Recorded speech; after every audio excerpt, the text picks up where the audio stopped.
शुक्रिया अदा करता हूँ। देखो अल्लाह पाक ने हमारा धरना कामयाब किया। ये आप लोगों की मेहनत है दोस्तों। ये आप लोग अगर नहीं आते तो हम लोग कितना भी चिल्लाते तो सेठ लोग को कुछ फर्क नहीं पड़ता। मैंने वहां पर कुछ वीडियो में कहा था कि मैं कुछ लोगों की पोल जरूर खोलूंगा, वो कुछ देर के बाद, लेकिन कुछ बातें मैं जरूर रखना चाहूंगा दोस्तों। मालेगांव शहर में थोड़ी देर सब खामोश रहेंगे भाई लोग, तो जरा बोलने का अच्छा लगेगा। खामोश हो जाओ भाई, खामोश हो जाओ भाई। दोस्तों मालेगांव शहर में कई सालों से मजदूरी नहीं बढ़ती, और जो मजदूरी की आवाज उठाता है सेठ उसको डायरेक्ट क्या करता है कि किसी भी बहाने से बदली दिया, शादी में गया, मौत मैयत में गया, बोले यार काम पे तो देखो हटा दिए भैया, तू काम देख ले, डायरेक्ट यही लफ्ज। मेरे ऐसा कोई अगर कारखानों में एक आदमी रहता है जो आवाज उठाता है तो उनकी नजर में आ जाता है, चम्मच लोग को बोलकर उसको हटाने की कोशिश करते हैं। दोस्तों अगर कोई आवाज नहीं उठाएगा तो कैसे मसला हल होगा? यही सोचकर मैंने आवाज उठाई थी कि हमको हर हाल में चाहे जो हो जाए। मुझको कुछ लोगों ने धमकियां दी, ये ईदगाह ग्राउंड पर, बोले यार तू पूरे शहर के मीडिया में अपनी बात जानने वाली अपने मुद्दे रखो। कुछ बातें तो बोलना जरूरी है, क्योंकि कल कोई ऐसी सुनो ना, कुछ बात कल अगर मेरे साथ ऐसी हो जाए तो मैं यूनियन से भी गुजारिश करना चाहता, अगर खुदा ना खास्ता कुछ मेरे साथ गलत हो जाए या मेरे साथ रहने वालों के, तो आप लोगों का काम है, ये जो लोग यहाँ पर आए इनका काम है कि रोड पर आ जाना, ताकि दूसरा जो आवाज उठाए उसको हिम्मत मिले। ऐसा नहीं होना चाहिए कि जो आवाज उठाए उसके साथ कुछ हो जाए तो दूसरा हिम्मत ना करे। दोस्तों मालेगांव शहर में मैं मुद्दों पे आ जाता।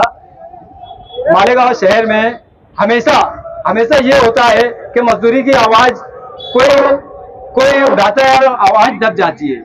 संडास बाथरूम देख लो पूरे शहर में, अधिकारियों को देखना चाहिए परमिशन ये लोग किस ढंग से देते हैं। मैंने बोला था पोल खोलूंगा, मैं डायरेक्ट मुद्दे पे आ रहा।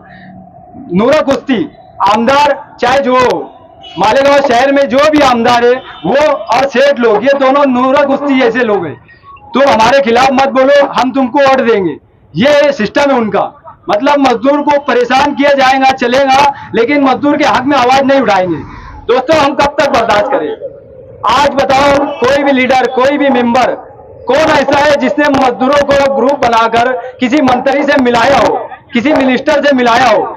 एक भी 50 साल का रिकॉर्ड उठा कर देख लो, एक भी ऐसा लीडर नहीं मिलेगा हमको जिसने कोई मजदूरों के मसाइल के तौर पर मजदूरों को बोला होगा कि तुम्हारी तकलीफ बताओ। कोई मिनिस्टर के पास लेकर गया भाई? आज तक किसी ने नहीं लेके गया। देखो कुछ मेंबर हमारे साथ बैठे, सुल्तान मेंबर भी आए, और बाकी लोग को इतनी घबराहट है कि बाजू में खड़े रहने तैयार नहीं थे, डर कर भाग रहे थे। लेकिन वोट का टाइम आएगा तो हमारे पास मजदूर भाइयों ये याद आएगा। तो हम मजदूरों को भी चाहिए। देखो हम मजदूरों अगर एक हो गए तो हम चाहे तो लीडर बना सकते हैं, और जो लीडर है उसको घर बिठा सकते हैं। ये हम मजदूरों का काम है।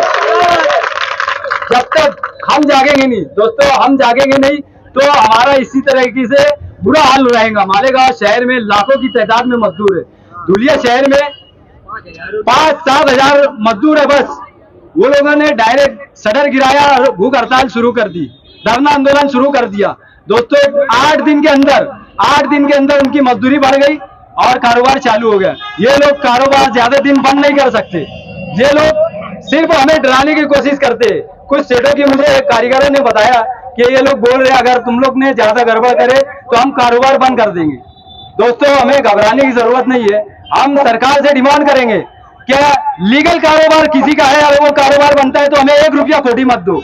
लेकिन अगर उसका कारोबार इलीगल है तो उससे डबल खोटी लेंगे हम। और आपने अगर हमें नहीं दिया तो रोड रोकेंगे, रेलवे रोकेंगे, पूरे महाराष्ट्र में हम तहरीक चलाएंगे। सेतु यूनियन की जानिब से पूरे महाराष्ट्र में एक साथ एक वक्त में धरना आंदोलन करेंगे। ऐसी में सेतु यूनियन के जिम्मेदारों से भी कहना चाहूंगा कि आप लोगों को पूरी ताकत से हमारा साथ देना पड़ेगा। देखो मालेगांव शहर में सेतु यूनियन है, लेकिन इसको पनपने नहीं देते सेठ लोग। उसकी खास वजह यह है कि ये यूनियन बहुत डेंजर है, सबको मालूम है, अधिकारियों को भी मालूम है और सेठों को भी मालूम है, लेकिन कारीगर को नहीं मालूम है कि ये यूनियन कितनी डेंजर है। दोस्तों हाँ इस मुद्दे को लेकर यहाँ पर आंदोलन कर रहे हैं, इस मुद्दे पर हमसे बात कर लीजिए और आप अपना भाषण देना जारी रखें। हाँ पूछे देखो, हम यहाँ पर जो है मजदूरों के ताल्लुक से मजदूरों की मजदूरी बढ़ना चाहिए, पीक के हिसाब से मजदूरी मिलना चाहिए, संडास बाथरूम हर कारखाने में होना चाहिए और बोनस कायदे से मिलना चाहिए, 8 घंटा ड्यूटी होना चाहिए, दवा खाने की सहूलत मिलना चाहिए। कारखानों में कोई अगर हादसा हो जाए तो सेठ लोग उसकी कोई मदद नहीं करते।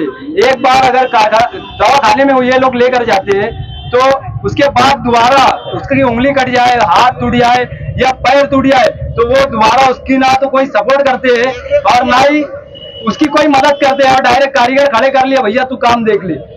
कुछ सेठ है बेचारे अच्छे जो मदद भी करते हैं और खोटी भी देते हैं, लेकिन कुछ सेठ है, लेकिन कुछ सेठ तो ऐसे है जो बिल्कुल ढोटा लग जाए तो बोलते हैं जख्म पट्टी बांध ले, काली मिर्च खा ले, तो ये नहीं चलेगा बिल्कुल। मालेगांव शहर में देखो, हम कोई बड़े लीडर नहीं, हमसे भी मिस्टेक हो सकती है, मैं कोई बड़ा लीडर नहीं है, इसलिए मैं आपको सही ढंग से बता नहीं पा रहा, आप लोग समझ लो। लेकिन मैं जो हमारे मुद्दे मैं तुमको बोलना चाहता, लेबर कोड का कयाम अमल में लाना चाहिए, लेबर ऑफिसर परमानेंट होना चाहिए, मजदूरों का सरकारी सर्वे होना चाहिए, मजदूरों की नोनी कामगार बोर्ड में होनी चाहिए, कारखाने में संडास बाथरूम होना चाहिए, मेडिकल की सहूलत होना चाहिए, मजदूरों का बीमा पॉलिसी होना चाहिए, मजदूरों के एजुकेशन, बच्चों के एजुकेशन की सहूलत होना चाहिए। जिन मजदूरों का घर नहीं है उनको कॉलोनी बनाकर सरकार ने देनी चाहिए, मजदूरों को पीक के हिसाब से मजदूरी मिलना चाहिए, मजदूरों को बोनस कायदे के मुताबिक मिलना चाहिए। भीम का वजन इतना ज्यादा हो जाता है जिसकी वजह से मजदूर को तकलीफ होती है, कमर में दर्द होता है, उसकी परेशानी बढ़ जाती है, मनके में घेब हो जा रहा है, तो उसके लिए अलग से तुम्हें हम्माल लगाना चाहिए, लूम की सफाई का चार्ज अलग से देना चाहिए, लूम की सफाई मजदूर भाई ने नहीं करना चाहिए। ये हमारी डिमांड है मजदूर भाइयों से भी। हम्माल हो, मेहता हो, अंगूठी बनाने वाला हो, रज भरने वाला हो, भीम जोड़ने वाला हो, चाहे मुकादम हो, राशन वाला हो, चाहे पावर लूम से जुड़ा जो भी मजदूर हो, उन सब की मजदूरी बढ़ना चाहिए, भीम का वजन कम होना चाहिए, मीटर बंद होना चाहिए। जो मीटर ये लोग ने लगाया है, हम पहले डोरी मोजा करते थे, आज ये लोग ने मीटर लगाया है वो 26 का गेयर होना चाहिए, लेकिन ये चोर मीटर लगा रहे हैं 28 का गेयर।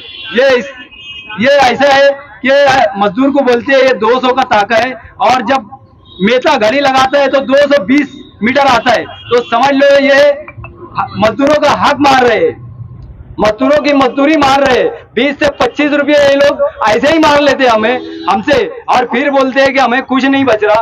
दोस्तों, ये हमारी मुख्य डिमांडें थी, लेकिन मैं आगे भी बोलना चाहता कि मालेगांव शहर में ये लोग जब बोलते हैं कि हमें कुछ नहीं बच रहा, तो हर साल 1 करोड़ की जगह लेंगे, 50 लाख का लूम लेंगे, 40-50 हजार रुपये लगा के संडास बाथरूम तक नहीं ये लोग बनाते, तो कारपोरेशन के अधिकारी ये लोग को कैसे परमिशन देते?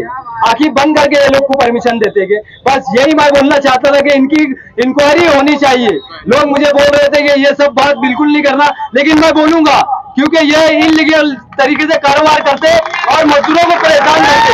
हुकूमत को अगर ये टैक्स सही ढंग से भरेंगे तो हुकूमत हमको सहूलतें देंगी, लेकिन ये हुकूमत को टैक्स चोरी करते हैं, टैक्स सही ढंग से नहीं भरते। कुछ लोग हमें मना कर रहे थे ये सब नहीं बोलना चाहिए, लेकिन मैं बोलूंगा हर हाल में, मैं गलत नहीं बोल रहा। अगर मैं गलत बोल रहा तो कानून के मुताबिक मुझे सजा मिलनी चाहिए, मैं सजा भुगतने के लिए तैयार है, लेकिन चौकसी होनी चाहिए। मालेगांव शहर का मजदूर परेशान है, मजदूरों का हाल कोई पूछने वाला नहीं, कोई लीडर कोई मेंबर हमारे साथ खड़े रहने के लिए तैयार नहीं है। अगर आपके मुतालबात पूरे नहीं हुए तो आप आगे क्या करने वाले हैं? आगे हमारा प्लानिंग आगे की भी प्लानिंग चल रही है कि या तो हम नासिक जाकर या बंबई जाके किसी मिनिस्टर से मिलेंगे, सीएम साहब से मिलेंगे, उद्धव बाला साहब ठाकरे साहब से मिलेंगे, शरद पवार साहब से मिलेंगे, अजीत पवार साहब से मिलेंगे, शिंदे साहब से मिलेंगे।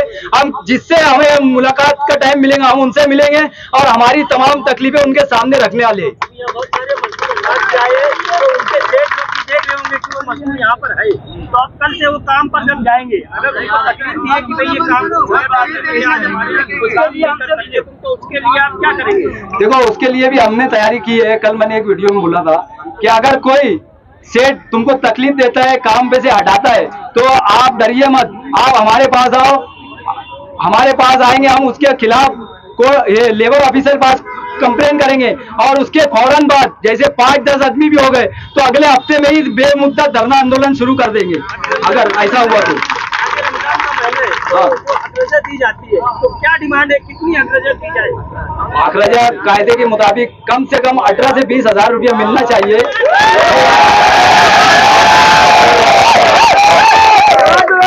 1000, 1500, 1500, 2000 ये बिल्कुल हमें नहीं चलेगा।